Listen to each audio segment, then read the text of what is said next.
Alors, j'ai une chaîne littéraire normalement, mais je me suis dit que j'allais faire une chaîne secondaire pour parler de sujets un peu plus sociétaux et pour sortir un peu de mon domaine de compétences, on va dire.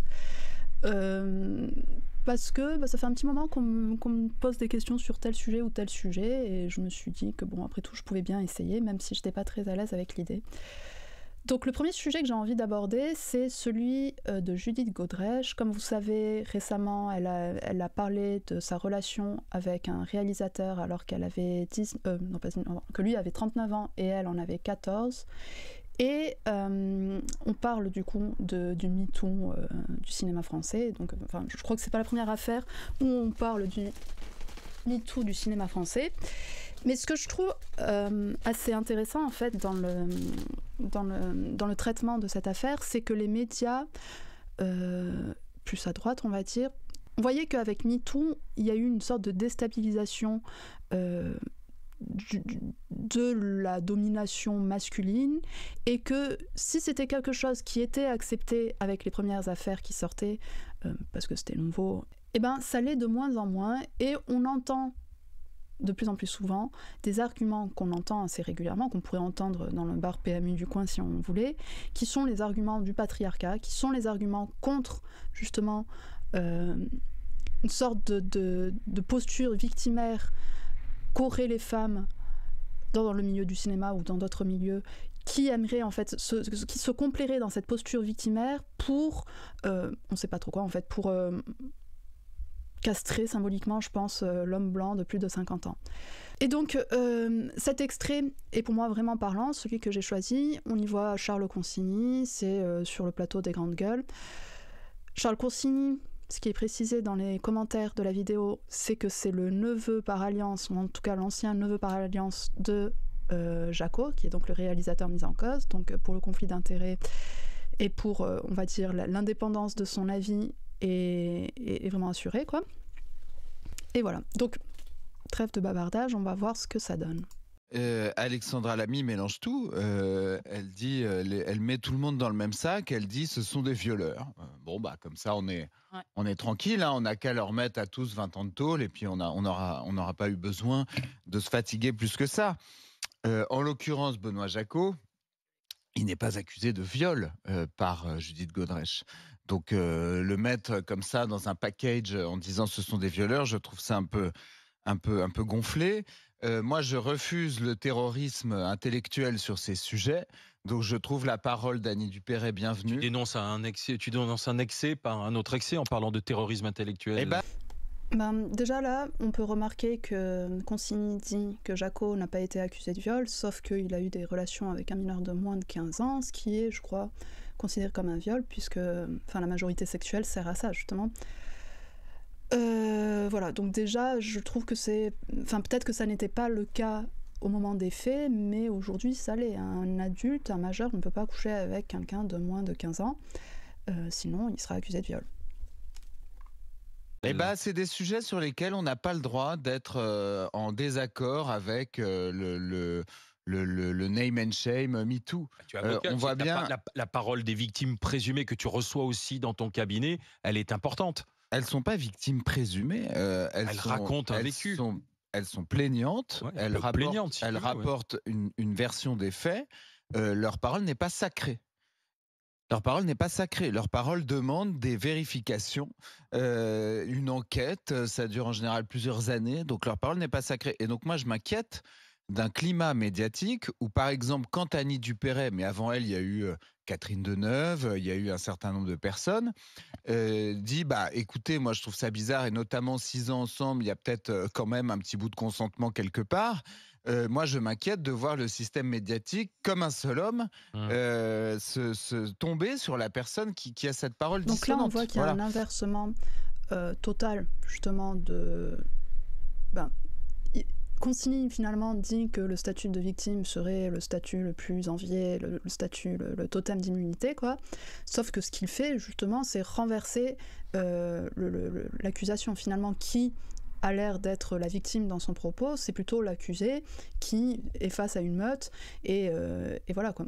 Oui, puis ce que je trouve curieux aussi, c'est de prendre par exemple Deneuve, et de dire finalement que Deneuve, qui montrerait que le milieu du cinéma n'est pas aussi gangréné par le patriarcat, par la domination, par la culture du viol ou ce genre de choses, alors qu'on sait très bien que finalement, Deneuve, c'est une figure extrêmement bankable, c'est quelqu'un qui est vraiment situé, dans le champ artistique, elle est aussi bien située que quelqu'un, par exemple, comme Depardieu.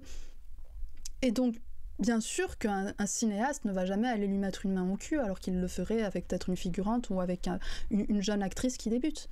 Alors je pense que l'avis de Deneuve, il importe peu. C'est comme si on prenait l'avis de Bernard Arnault pour nous parler de la situation de ces travailleurs, quoi. En fait, c'est aussi con que ça, quoi. Et puis en plus, ça permet de diviser un bon féminisme qui serait celui d'une première génération, puisque Deneuve est quand même vue comme une féministe de la première heure. Elle avait signé le manifeste des je sais plus combien de salopes pour dire qu'elle avait avorté.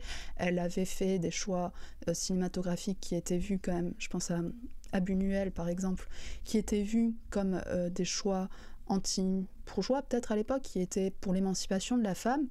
Mais en vieillissant, en tout cas, elle se situe souvent du côté de la protection du patriarcat. Enfin, c'est ce qu'on remarque si on réfléchit d'une manière analytique, quoi.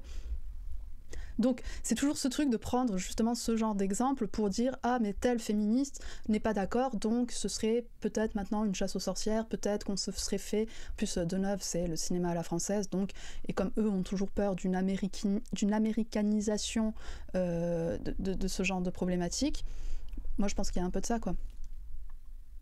Donc je salue cette prise de parole. Et par ailleurs, je voudrais aussi dire, moi, je suis assez scandalisé des plaintes qui sont déposées pour des faits prescrits. Là, moi, ce qui me scandalise, je le répète, c'est que quelqu'un qui a un conflit d'intérêts, puisqu'il fait partie de la famille, même s'il n'en fait plus partie, puisqu'ils ont peut-être divorcé, en tout cas, puisse s'exprimer sur une affaire qui est en cours. Je trouve que c'est dingue, quoi. Enfin, je trouve qu'il y a un manque de déontologie dans cette émission qui est vraiment surprenant. Et de plus, ce truc de « je trouve ça étonnant que les gens s'expriment tant d'années après la prescription », ça a été débunké des millions de fois, quoi. En fait, je pense qu'il fait la tête de nœud un peu qui ne comprend pas, là, Consigny, mais parler après une affaire comme ça de viol, ou parler après une affaire d'inceste ou ce genre de choses, c'est extrêmement dur. Il faut des années parfois pour se rendre compte de quoi on a été exactement victime, et Judith Godrèche l'exprime vraiment bien. C'est au moment où elle-même, elle a vu sa fille âgée de 14 ans qu'elle a compris qu'est-ce que c'était que le corps d'une fille de 14 ans, que le caractère encore enfantin que ça peut représenter. Et donc, c'est sûr que dans ce genre de cas, il y a une réalisation qui éclot, quoi, que ça doit être un truc qui se fait de manière assez soudaine, quoi. Et par ailleurs, c'est assez amusant de dire ça, alors que, à côté de ça, elle avait écrit un livre quand elle avait une vingtaine d'années qui parlait déjà de cette relation. Donc dire qu'elle parle uniquement des années et des années plus tard, c'est un mensonge, c'est une connerie. Elle en a parlé, mais personne n'acceptait d'écouter ce genre de discours à cette époque-là. On le voit avec la réaction de Laura Adler, par exemple, dans l'émission où elle a invité justement Godrèche pour parler de son livre. Donc c'est un non-argument, et en plus je trouve que c'est un argument comme je disais, de PMU, le truc de dire ça. Consigny n'a jamais été violée, Consigny n'a jamais, à l'âge de 14 ans, dû coucher avec un homme de presque 40 ans, donc il ne sait pas ce que c'est, il ne sait pas à quel moment on s'en rend compte.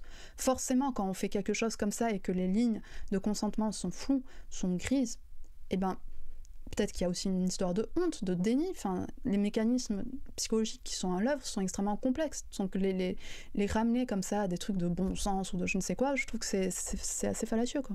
Et là, d'ailleurs, je m'adresse à l'avocate de Judith Godrèche, que je connais d'ailleurs, Laure Heinig. Si j'avais été à sa place, je n'aurais pas conseillé à ma cliente de déposer cette plainte. Pourquoi ? Parce qu'on sait que cette plainte ne peut rien donner sur le plan pénal. Ce sont des faits prescrits. En revanche, on s'en sert parce que c'est un carburant médiatique, parce que ça permet d'aller dans les médias, dire « j'ai déposé plainte ». Et ça vous fait des articles, des invitations, etc. Et ça veut dire que tu nies le témoignage, tu nies ce qu'il y a plus sur je dis que ça n'est pas justiciable. Voilà. Donc là, on est face à quelque chose d'extrêmement classique venant du milieu bourgeois. C'est-à-dire que dès qu'il y a une affaire comme ça, qu'une femme se prononce à la place publique, elle va être rabaissée à cause de ça. On va dire qu'elle ne porte pas plainte, qu'elle n'utilise pas les moyens, on va dire, courants, enfin les moyens que la justice, que la police met pour qu'elle puisse se défendre et que donc elle se sert de l'émotion, de la foule, de tout ça pour salir un homme. Mais quand elle le fait, ça ne va pas non plus, parce que soit elle ne respecte pas la prescription. Donc, dans les deux cas, si face tu perds, pile je gagne, quoi. On a l'impression que quoi qu'elle ait pu faire, si elle n'avait pas porté plainte, on lui aurait dit pourquoi elle n'a pas porté plainte. Et en plus, là, on voit dans la manière dont il dit, je pense que c'est pas justiciable et tout, là, c'est vraiment le truc du dominant qui connaît la loi et qui sait s'en servir, quoi. Et je trouve que c'est assez méprisable. Et quand on voit comment, en plus, la prof de géo abonde dans son sens et tout, je trouve que c'est dérangeant, en fait, de montrer, de tordre comme ça la justice pour aller dans le sens qu'ils veulent, quoi, que ces gens veulent. Son témoignage parfaitement témoigner sans déposer plainte. Elle fait comme Judith Chemla. Elle pouvait parfaitement témoigner sans déposer plainte.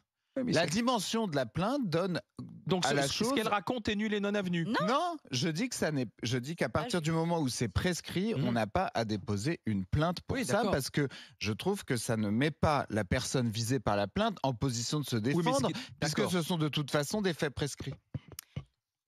Donc je trouve ça assez scandaleux. Je pense que c'est une arme abusive. Par ailleurs, le discours que tiennent ces féministes, dont certaines, je mettrais ça beaucoup entre guillemets, parce que ces mêmes féministes ne se préoccupent pas beaucoup, par exemple, de toutes les situations aujourd'hui faites à des jeunes filles. Par exemple, dans des foyers, on a trouvé 2 jeunes filles, 14 et 16 ans, prostituées dans un immeuble de la rue de Flandre à Paris, dans le 19e, sans parler de toutes ces jeunes filles qui sont dans des foyers, qui sont dans des grandes difficultés sociales, dans des grandes difficultés familiales et qui sont aux mains de proxénètes, de gens qui font de la traite humaine, qui sont victimes de tournantes.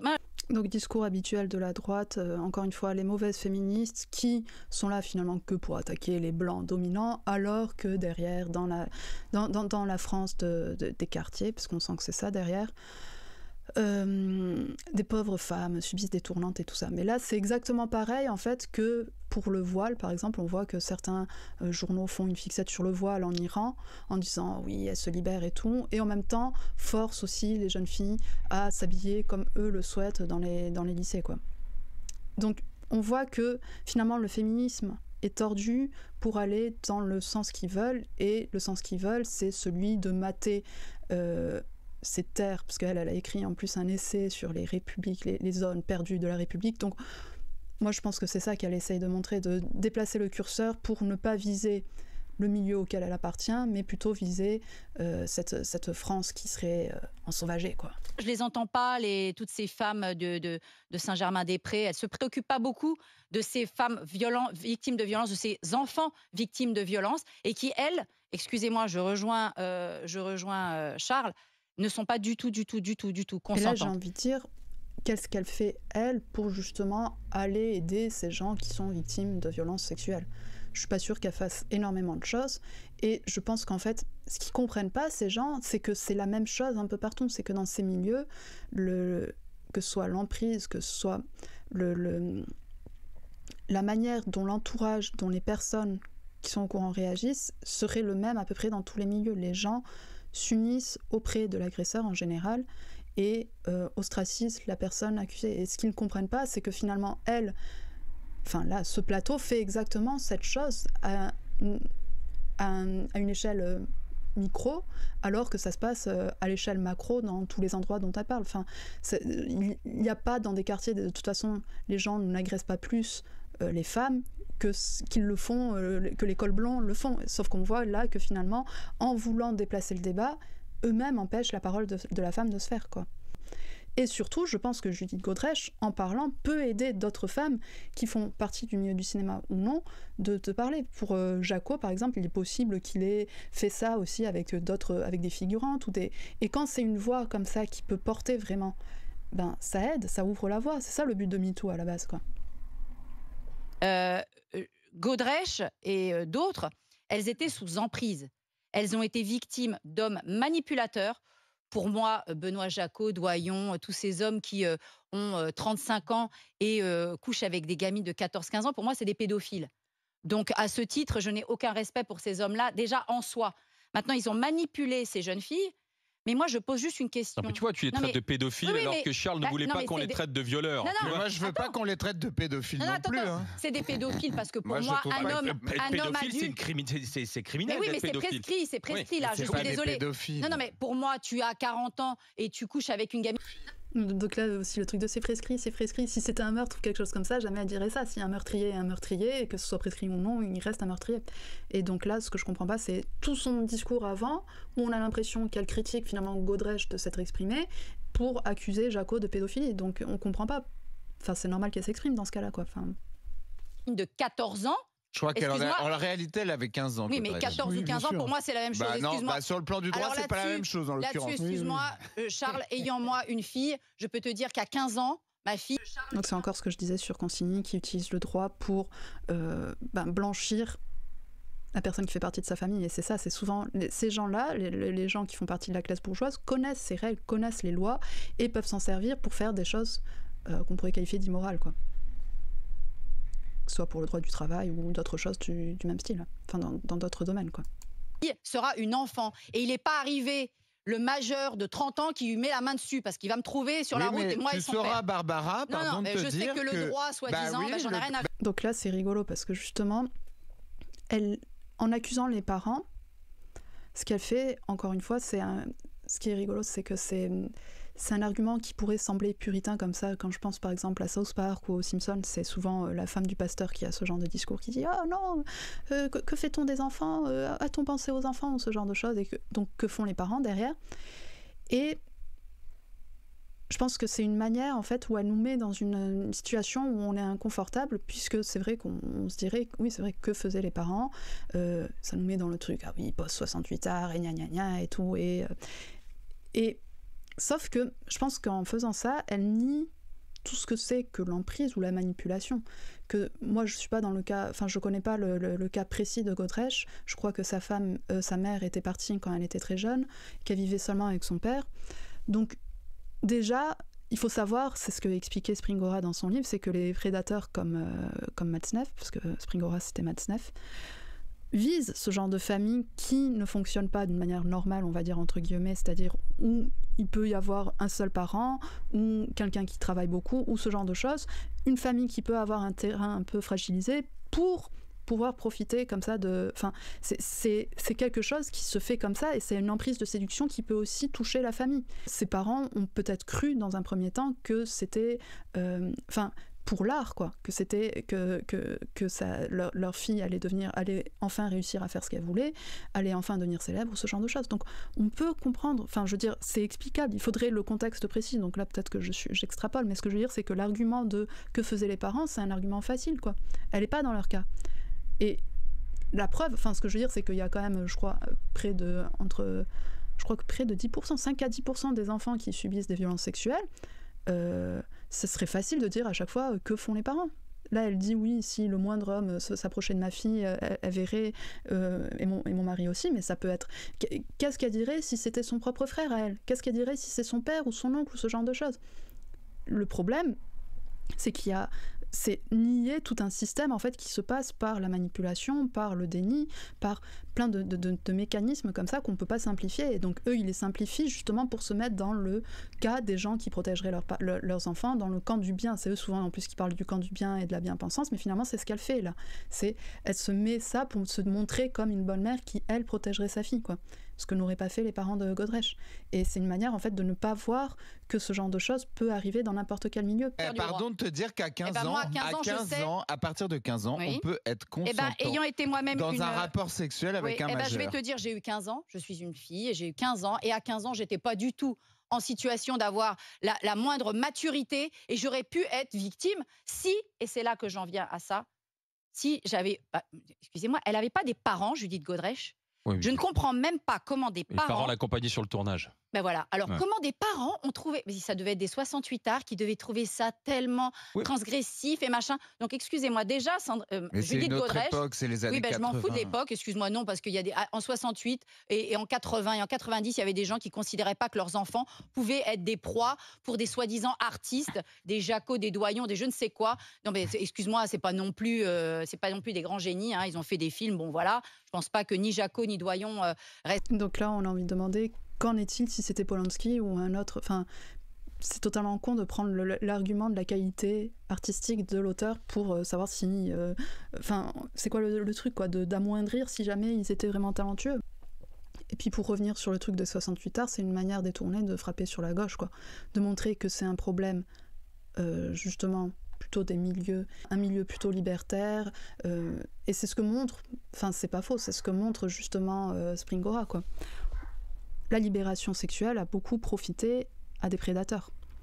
C'est quelque chose qu'il faut reconnaître. Mais est-ce que pour le coup, c'est une manière de dire que ça ne venait que de ce milieu, que ça ne venait que de ces gens-là? Je suis pas sûre. Je suis pas sûre que PPDA ou Big BD fassent partie de la gauche, quoi. En fait, je pense que c'est totalement con, pour résumer, quoi, de dire que c'est tel milieu, donc ça s'allie finalement tout ce que 68 aurait pu faire de bien en termes d'émancipation aussi de la femme. Parce qu'il y a eu aussi des choses qui étaient bien.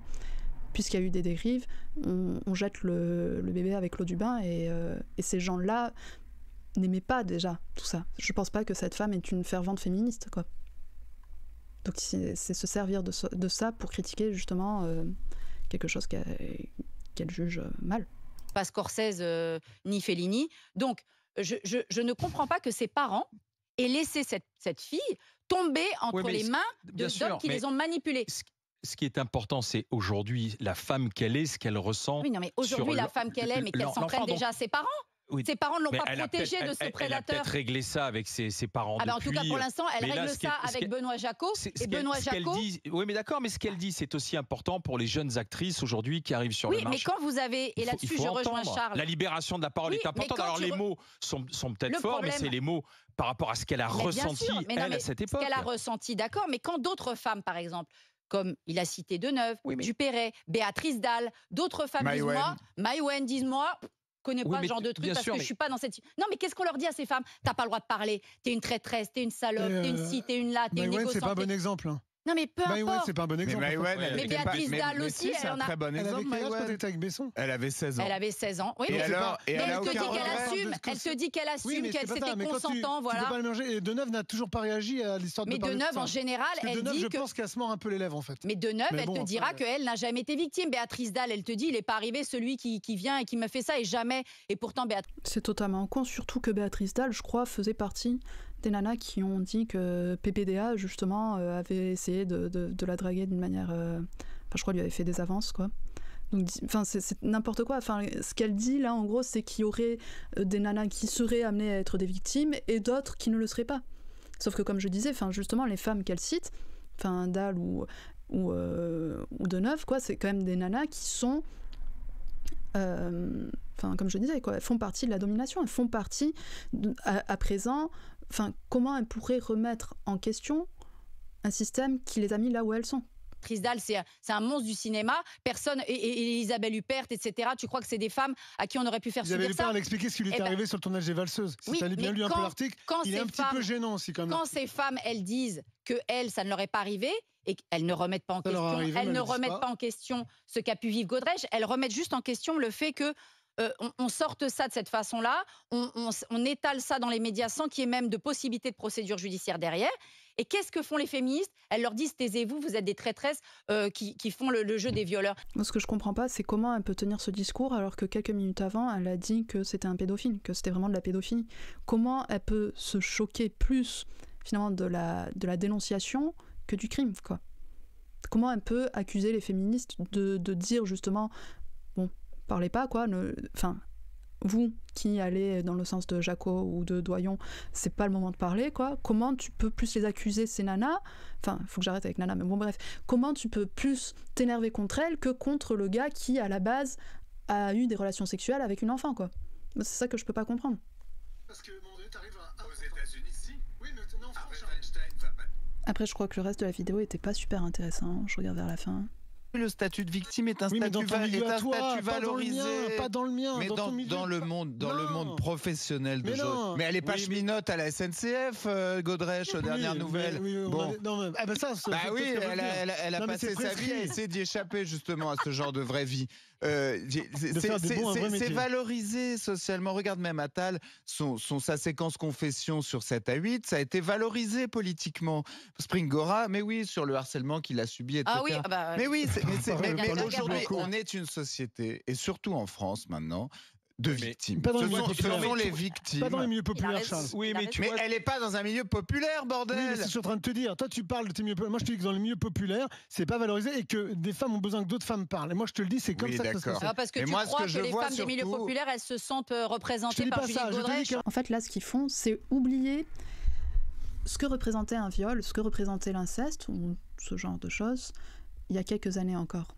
En fait, quand une femme était violée, quand une femme avait subi ce genre de choses, elle était marquée par le sceau un peu de la honte, de l'infamie, quoi. C'était vu comme une femme à problème. Si c'était l'inceste ou ce genre de choses, c'était vu comme cas sociaux. C'était vu comme quelque chose de sale, vraiment. Il y avait vraiment une honte au fait d'être violée. Et donc, ils annihilent tout ça, parce que si MeToo a pu permettre de faire quelque chose, c'est vraiment ça, quand même, de permettre aux femmes de ne plus avoir honte. En fait, c'est vrai. Moi, je trouve que c'est des poncifs un peu de dire la honte a changé de camp et tout, mais si ça a permis quelque chose, si c'est ça que ça a permis, comment on peut s'en offusquer? Et donc, eux, ils prennent ça, encore une fois, pour dire que la victime serait vraiment maintenant le nec plus ultra de la... En plus, derrière, il y a quelque chose d'assez dérangeant, puisqu'en fait, je crois qu'un peu plus tôt, ou quoi, il disait que Godrèche ne jouait plus beaucoup, et donc c'est une manière de booster sa carrière, quoi. Donc, ce qui est un poncif, un peu qu'on entend beaucoup sur dès qu'une femme parle, et qu'elle fait partie du milieu du cinéma ou du milieu artistique. En fait, en faisant ça, c'est une manière de décrédibiliser, mais aussi c'est une manière de ne pas voir, vraiment, comme je disais, ce que ça représentait avant. Que une manière, en fait, le MeToo, c'était de dire moi aussi, n'aie plus honte parce que moi aussi. Et donc, si moi aussi, si on est si nombreuses, c'est que le problème ne vient pas n'est pas individuel, c'est un problème qui est donc systémique. Et là, en fait, c'est ça le truc, c'est que Jacot, Doyon, tous ces hommes ont pu faire ça parce que le système, le milieu artistique le leur permettait. C'est ce que dit justement Jacot quand il en parle. Et c'est ça qui a aussi choqué Godrèche suffisamment pour en parler. Quand il disait que le milieu du cinéma lui permettait d'avoir des proies. Il a dit ça, il parle de traite, je crois, ou de quelque chose comme ça, quoi. Donc ce qui fait rire que la prof d'histoire, justement, dit « oui, dans ces milieux, dans ces quartiers où il est question de traite », mais là aussi, c'est la même chose, c'était de la traite. Et en fait, si les gens parlent, c'est parce qu'il y a eu tant d'affaires, c'est que c'est un milieu où il y a eu beaucoup d'affaires. Et je trouve que c'est absurde, en fait, c'est n'importe quoi de dire que c'est pour booster ou que c'est parce qu'aujourd'hui, dans cette société bien pensante dans laquelle on serait, ne pas être victime. Et je crois que c'était Bec BD aussi qui disait ça, ne pas être victime, ce serait un peu avoir raté sa vie, quoi. Et c'est parce que c'est des personnes qui n'ont jamais été victimes de rien, c'est des personnes qui sont privilégiées qui disent ça. Ils ne savent pas ce que c'est, quoi. Ils ne savent pas ce que c'est de subir la violence, de subir une violence qui est là, dans le cas présent, sexuelle, quoi. En plus, quand on entend le témoignage de Godrèche, ça allait en plus au-delà du viol et de tout ça. Il y avait aussi des scènes de torture quand elle en parle. Enfin, vraiment, c'était assez incroyable, quoi, de voir que le mec l'a forcée à s'habiller, choisissait ce qu'elle devait manger, ce genre de choses, quoi. Comment, si on n'est pas choqué, comment on peut en fait avoir une légitimité à parler à la télévision ou à la radio quand on défend ce genre de type, quand on défend ce genre de pratique surtout, et quand on est surtout aussi incohérent, je pense à la prof d'histoire qui d'un côté dit que c'est un pédophile mais en même temps ne comprend pas qu'on puisse parler et salir leur nom en public, quoi. Godrèche était probablement beaucoup trop jeune à l'époque pour avoir une histoire d'amour ou dans une un hôtel relation italien, ils n'ont même pas voulu qu'elle dorme dans la même chambre que Jacot, avec un homme de 39 ans. Ça, c'est certain. Elle était sans doute trop jeune. C'est pas parce qu'elle était trop jeune qu'elle n'était pas consentante au truc. Mais elle était sans doute trop jeune. Ça, c'est certain. Donc voilà, encore le truc, c'est un peu comme le truc du crime passionnel. Là, il parle d'histoire d'amour pour parler de la relation qu'il y a eu entre les deux, quoi. Donc c'est une manière d'amoindrir, juste par les mots, par la rhétorique, il amoindrit ce qui s'est passé. Et comme je disais, je trouve qu'il y a un truc un peu de bon sens, un peu de, dans la manière dont il s'exprime, Consigny, le fait que on va remettre les choses à leur juste place, quoi. On va recontextualiser les choses, mais on sent que c'est parce que justement je suis pas sûre qu'il aurait fait la même chose pour PPDA. On sent que c'est parce que il y a cette relation avec Jacot, quoi. Deuxième élément, je ne nie pas qu'il y a un problème, probablement, dans le monde du cinéma, qui est un monde horrible pour l'apercevoir un peu. C'est un monde très hiérarchisé, où les grands acteurs, les grands réalisateurs sont traités comme des demi-dieux, où il y a une espèce de snobisme généralisé, débile. Et où le pouvoir écrase. Où le pouvoir est très écrasant, et où il y a en plus beaucoup de pognon, soit dit en passant, qui est par ailleurs notre argent. Oui, valoriser aussi le droit de cuissage, en fait. Donc, c'est sûr qu'il y avait un problème et qu'en fait, on est en train de vivre un changement d'époque. Néanmoins, je pense que ça n'autorise pas tout et ça n'interdit pas de faire quelques observations. Par exemple, quand j'ai vu Judith Godrèche se faire interviewer sur un ton très compassionnel par Sonia De Villers, qui est une ayatollah du politiquement correct à France Inter, et que les deux après se sont prises dans les bras, tout ça à grand renfort de publications sur les réseaux sociaux. Mais on était à Paris ou on était à Los Angeles dans un truc totalement américain. Donc on est en train d'importer un truc américain. Et donc souffre que certaines voix s'élèvent contre ça. On va continuer. Donc pour conclure, voilà, j'ai l'impression que c'est pas tant Godrèche qu'une peur contre le politiquement correct, ce qui est assez vague. Et comme je disais, en fait, le problème, c'est que ce genre de parole qui était devenu un peu minoritaire devient à nouveau presque majoritaire, ce qui fait que j'ai l'impression que les femmes qui vont parler de telle ou telle chose vont de plus en plus être accusées soit de le faire pour un but professionnel ou pour booster donc leur carrière, mais aussi le font pour les mauvaises raisons, le font pas comme il faut, le font trop tard, le font... Enfin, il y a une sorte de riposte réactionnaire contre ce qu'on appelle la libération de la parole, qui va être de plus en plus agressive. Je pense que les femmes qui vont parler maintenant vont de plus en plus se prendre de critiques, vont de plus en plus être accusées de mentir ou d'exagérer, parce que là, dans un cas quand même où la femme en question avait 14 ans au moment des faits, a été... c'était vraiment toxique avec des violences conjugales et tout ça, qu'on puisse trouver des trucs atténuants en faveur de Jaco, ça pose quand même question. Donc je pense qu'il faut rester quand même vigilant, il va falloir faire attention aux prochaines affaires et il faut parler, il faut dire justement... je pense que sous couvert de liberté d'expression, il va y avoir de plus en plus une remise en question de ce genre de violence, quoi. Je vous remercie, je vous dis à très bientôt.